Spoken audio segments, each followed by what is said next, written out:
Sales as leadership. We've all heard that leadership is a form of sales.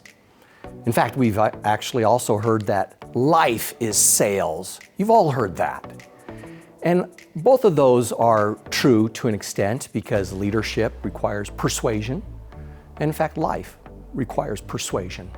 But neither of those are actually very helpful in the career. A far more interesting and helpful concept is that sales is actually leadership. Now, how does that work? Before we can explain how it is, we have to understand more clearly what we mean by leadership. In general, almost all leadership models talk about two components to leadership.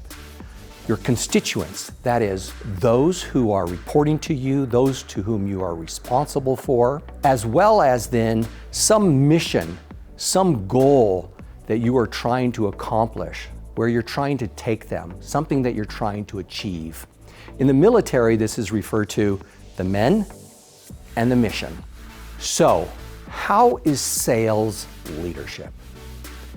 It's leadership in that all sales representatives have clients, prospects, potential customers that are in their area of concern.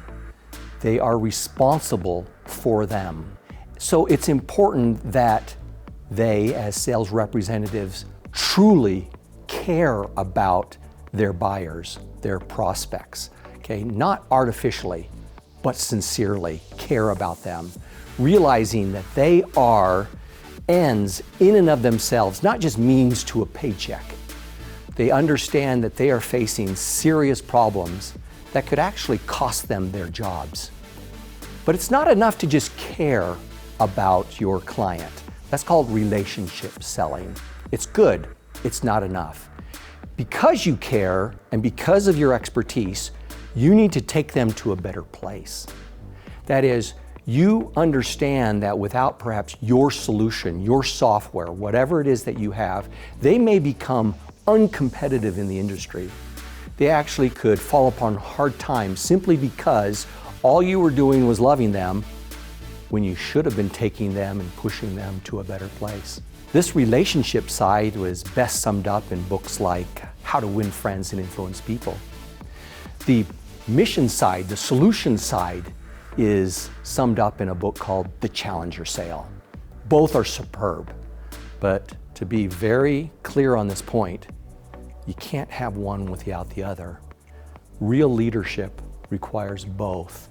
That is why we say sales is actually a form of leadership. Think about that for a moment.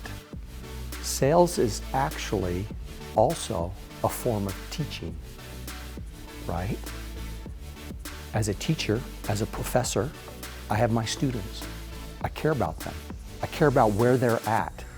They are not just means to my ends, they are ends in and of themselves. But because I care about them, I'm not going to let them stay where they're at.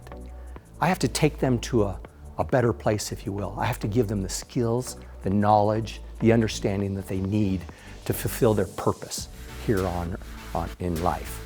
So, question for you, what other things do you see in terms of sales? What other aspects of your life do you see sales being representative of? Put those comments down below.